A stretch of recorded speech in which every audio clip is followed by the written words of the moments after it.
Good morning, students. As you all know, that due to the COVID-19 pandemic, all the schools have been shut down.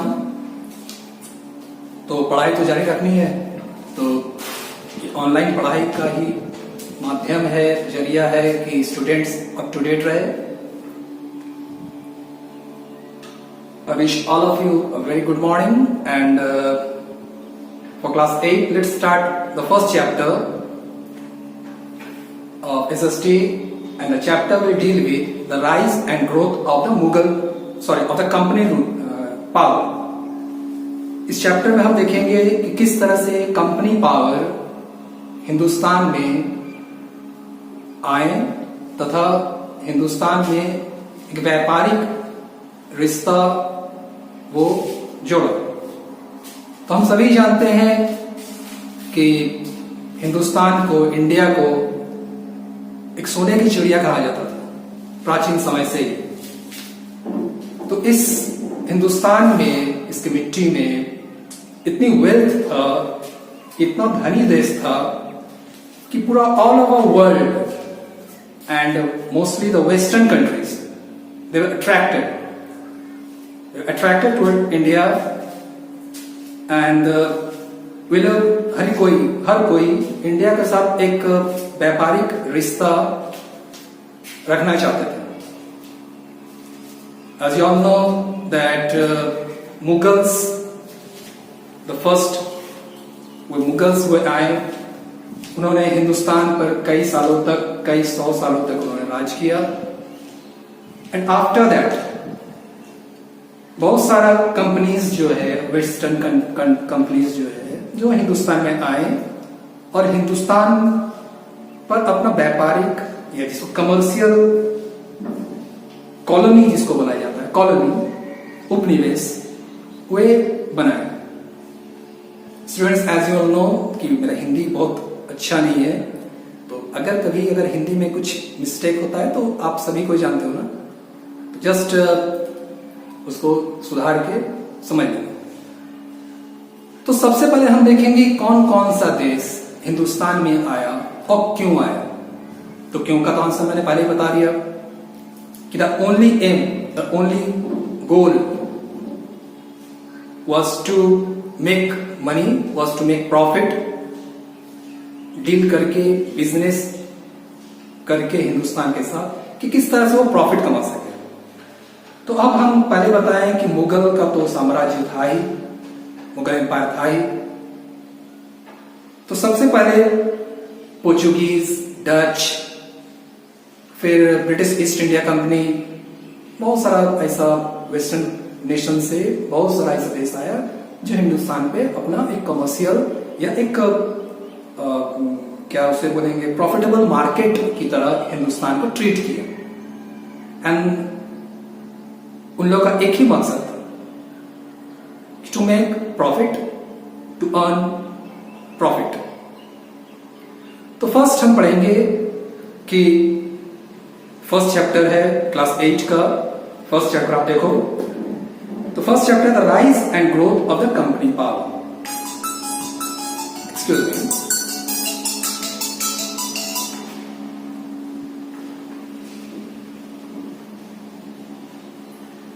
तो first हम देखेंगे यहां कि India है the Portuguese in India. First column है, first sub heading है उसका, the Portuguese in India. Portuguese, they are the people who live in Portugal. Portugal एक देश है, तो उसका जैसे इंडिया का इंडियंस, उसे पोर्चुगल का पोर्चुगीज. तो India had commercial relation with the countries of the west since ancient time.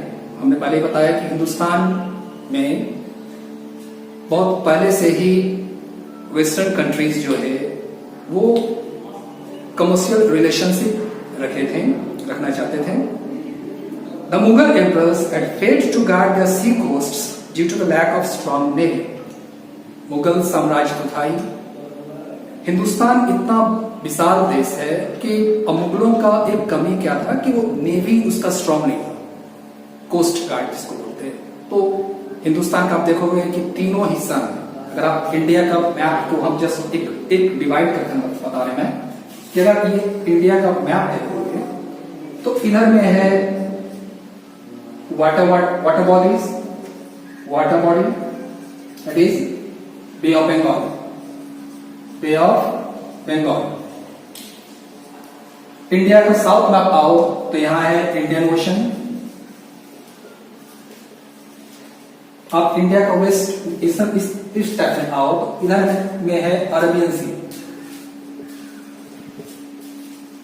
तो उस दौरान हिंदुस्तान में एक छत्र राज था मुगलों का, मुगल्स।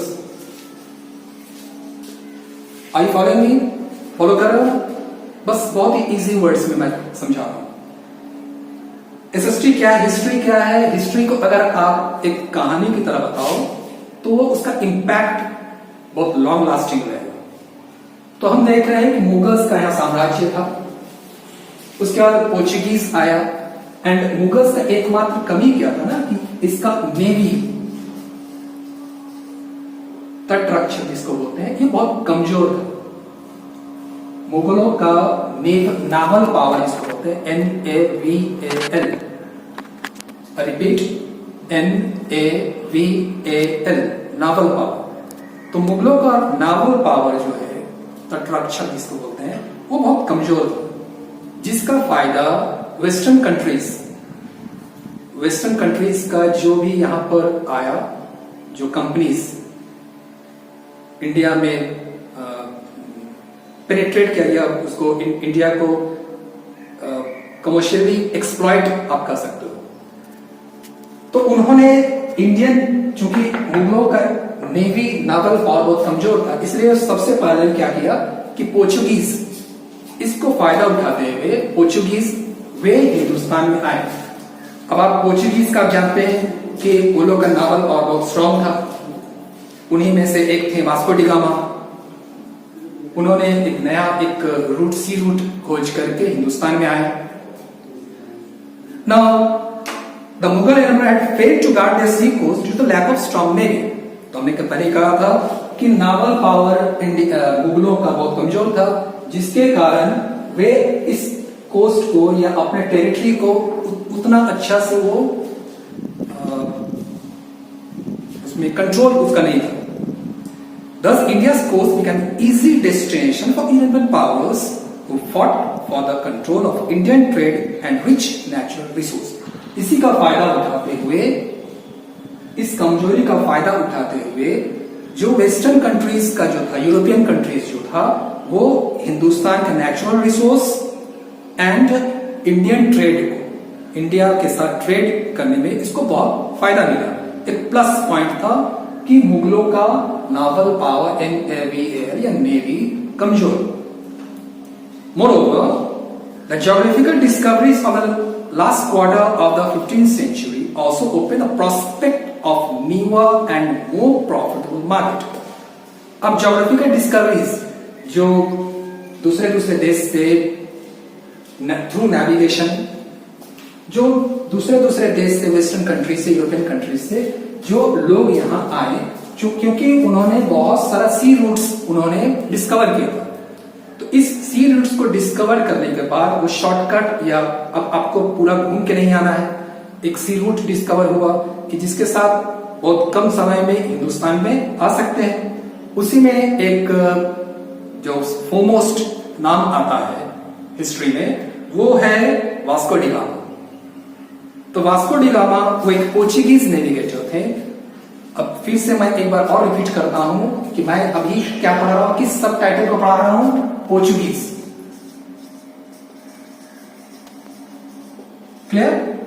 तो पोर्चुगीज का मैं पढ़ा रहा हूं कि पोर्चुगीज किस तरह से हिंदुस्तान में आए। तो इन लोगों ने कई ज्योग्राफिकल डिस्कवरीज कर रखा था, और पोर्चुगीज ऐसे भी ये लोग समुद्री बहुत मजबूत होते हैं, बहुत साहसी होते हैं। तो वास्को डी गामा एक पोर्चुगीज सेलर या नेविगेटर बोलते हैं, सेलर या नाविक, आप जो बोल लो, found out a new sea route to India. उन्होंने डिस्कवर किया हिंदुस्तान में आने के लिए एक नया सी रूट, समुद्री रास्ता। जी, सी रूट मीन्स समुद्री रास्ता, कि समुद्र से किस तरह से बहुत कम समय में हिंदुस्तान में या किसी भी देश को, किसी भी लैंड को किस तरह से डिस्कवर करना होता हो, उसको बोलते हैं सी रूट। तो Vasco D Gama, he was the first Portuguese navigator who came to India, and 20 May 20 May 1498 1498 20 May वे 4 जहाज के साथ 118 उनके साथ लोग थे, क्रू मेंबर, सेलर्स। 4 जहाज 118 सेलर्स, वे कैलिकट में उनका जहाज आकर रुका, समुद्री तट कैलिकट। अब थोड़ा सा आपको मैं ये एक होमवर्क दे रहा हूं, मैं थोड़ा सा खुद को भी होमवर्क करना चाहिए। अब आपको आप एटलस निकालो, अब एटलस में देखो कैलिकट कहां पर, और जितना जल्दी हो सके मुझे बताओ कि कैलिकट किस जगह पे या कौन सा स्टेट में, प्रेजेंट डे कौन सा स्टेट में कैलिकट है। तो उन्होंने 20 मई 1498 को कैलिकट में लैंड किया। वंस अगेन उनके साथ 4 जहाज था और सेलर्स, राइट, 118। तो उस वक्त वहां का जो राजा जो थे, हिंदू राजा थे कैलिकट का, उनका नाम था ज़ैमोरिन, ZAMORIN। एक बार आप कॉपी को या किताब को पलट के जरूर देख लेना। ये सब ज़ैमोरिन जो मैं आपको ज्यादा स्ट्रेस दे रहा हूं क्योंकि आने वाला समय में आपका फर्दर स्टडीज और फॉर इंटेलेक्चुअल अगर कोई पूछ दे या किसी भी आप कंपटीशन में बैठना हो तो ये सब थोड़ा सा माइंड में रखना चाहिए, है ना। तो Zamorin was a Hindu king, Zamorin was a Hindu king of Calicut at that moment. Then उस दौरान उन्होंने वास्को डी गामा को एंड देयर फेलो सेलर्स लोगों उन्होंने वेलकम किया, और इस तरह से कोची में फर्स्ट पोर्चुगीज एक आप जो बोल सकते एक सेंटर खुला गया कोची, गोवा, दमन, दीव। तो पोर्चुगीज का उस जगह पे, चाहे आप कोचीन बोलिए, गोवा, दमन और दीव, ये 1961 तक वहां पोर्चुगीज का ही राज रहा था। क्योंकि हमारा देश आजाद हो गया, ठीक है, मगर पोर्चुगीज का वहां पर कॉलोनी था। पोर्चुगीज के बाद अब पोर्चुगीज में अगर किसी को कोई प्रॉब्लम मेरे ख्याल तो नहीं होना चाहिए, क्योंकि मैं शुरू से आपको बता चुका हूं। नेक्स्ट हम पढ़ेंगे डच। ये पोर्चुगीज हो गया। नेक्स्ट पढ़ेंगे हम डच, DUTCH।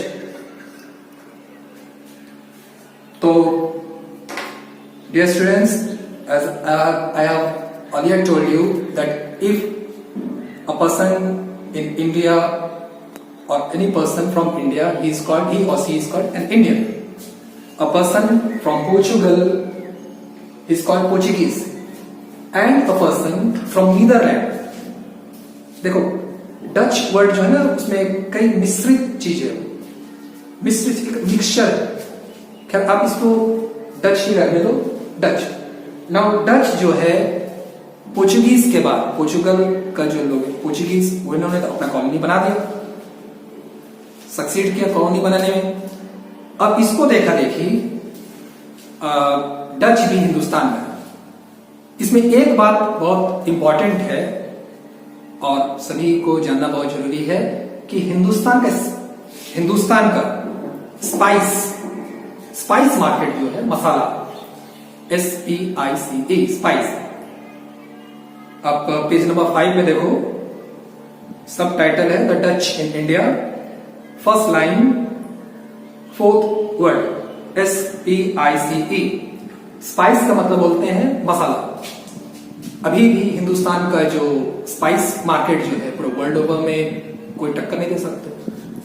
तो स्पाइसेस जो है, इंडियन मसाला जो है, वो हर जगह पे वेस्टर्न कंट्रीज में बहुत ज्यादा डिमांड में था, चाहे क्लोव्स हो, कार्डामम हो, बहुत सारे स्पाइसेस है, तो उसका बहुत सारा डिमांड था वेस्टर्न कंट्रीज में, जिसके कारण एक कारण ये भी था कि ये वेस्टर्न कंट्रीज जो है वो इंडिया पे आया ताकि हम एक मोनोपोली बना सकें, कि स्पाइस को हम खुद ब खुद एक मोनोपोली बना के उसका मार्केटिंग कर सके, कि प्रॉफिट जो है, प्रॉफिट ओरिएंटेड, वो बहुत ज्यादा बढ़े। और स्पाइस का तो बहुत ज्यादा ही उसका डिमांड था। तो हम देखेंगे the Dutch in India. Ready? Okay. Now attracted by the spice market of Southeast Asia, the Dutch undertook several voyages of their region. Voyages means समुद्री यात्रा। चूंकि साउथ ईस्ट एशिया, उसमें भी इंडिया सबसे ज्यादा, तो डच जो है उन्होंने कई समुद्री यात्राएं की इस क्षेत्र में। क्यों? Because of the profit oriented spices, मसाला में बहुत ज्यादा प्रॉफिट था। और वो उसका, जैसे आप पिछले क्लास में पढ़े हो कि क्लास 7 में, कि नील का खेती के लिए, नील का खेती आप पढ़े होंगे कि ब्रिटिश ईस्ट इंडिया कंपनी जो है वो यहाँ के किसानों को, जब ब्रिटिश ईस्ट इंडिया कंपनी जो था, यहाँ किसानों को वो चावल या गेहूं लगाने के अलावा या वो फोबिड करता था इसको, और बोलता था कि आप नील का खेती करो। नील एक डाई है, ब्लू कलर का डाई है, और वो डाई का वेस्टर्न कंट्री से बहुत ज्यादा डिमांड था। तो इसी टाइप से अब आप माइंड को डाइवर्ट करके इसमें आओ, जिस तरह आप देखें कि नील का बहुत ज्यादा डिमांड था वेस्टर्न कंट्री में, उसी टाइप से स्पाइस का भी वेस्टर्न कंट्री में बहुत ज्यादा डिमांड था। तो the Dutch east India company was formed in 1602, 1602 ईस्वी में Dutch east India company. The important factories were located at Masulipatam, Pulicat, Surat, Karikal, Patna, Balasore and Kochi। तो इसका इंपॉर्टेंट सेंटर्स, डचों का इंपॉर्टेंट सेंटर्स था जहां से वो ट्रेडिंग करते थे। तो ये सब जो जगह मैंने बताया कि Masulipatnam, Surat, Pulicat, Karikal, Patna and so on, तो यहां से वो लोग अपना ट्रेडिंग सेंटर चलाते थे, ट्रेडिंग सेंटर स्टैब्लिश किया। They exported cotton, clothes, raw silk, molasses, opium and indigo from India. यहां से, हिंदुस्तान से कॉटन मीन्स हिंदी में क्या बोलते हैं उसको, अब देख लेना, ठीक है। रुई, फिर सिल्क, रेशम, फिर ओपियम इन अ सेंस वो एक क्या बोलते हैं उसको, नशा का चीज होता है, ठीक है। तो ये लोग, या इंडिगो, मैंने पहले बोला था इंडिगो, नील। तो हिंदुस्तान से ये सब चीज को रॉ मैंने एक कच्चा पदार्थ, कच्चा माल उठा करके ये अपना देश को ले जाता था। यहां से, इंडिया से वो कच्चा माल को वो अपने देश में ले जा करके वहां पर उस चीज पर, ये सब जितने भी चीज मैंने आपको नाम बताया, इस चीज को वो प्रोसेस करके अपना फैक्ट्रीज में, में जो भी प्रोसेस करके उसमें से जो भी माल बनता था। अब देखो भाई, यहां से रॉ चीज को ले, आपने क्लास 7 में पढ़ा है कि रॉ चीज को, रॉ मटेरियल को वो एक्सपोर्ट करना, क्लियर। यहां पर उसको प्रोसेस करके, इस रॉ चीज को प्रोसेस करके अब उसको वो दूसरे देशों में एक्सपोर्ट कर रहा है। तो इस तरह से एक चीज जिसका दाम 5 रुपया है, रॉ, एक एग्जाम्पल मैं बताऊं, 5 रुपया है, वो 5 रुपये में खरीदा, फिर उसको अपने देश में लेकर गया, यहाँ प्रोसेस किया, जब उसको वो बेच रहा है तो 5 बन जा रहा है 30, तो 6 गुना 5 गुना रेट बढ़ा कर। तो इस तरह से हम देखते हैं कि एक रिचनेस, एक जो भी प्रॉस्पेरिटी जो है उसके देश में जा रहा है, वो ज्यादा से ज्यादा प्रॉफिट ओरिएंटेड बनते जाते हैं। तो आज क्या करें, आज इतना ही, ठीक है स्टूडेंट्स, आज इतना ही। आप एक काम करना, आप इसको एक बार रिवाइज करो, ठीक है।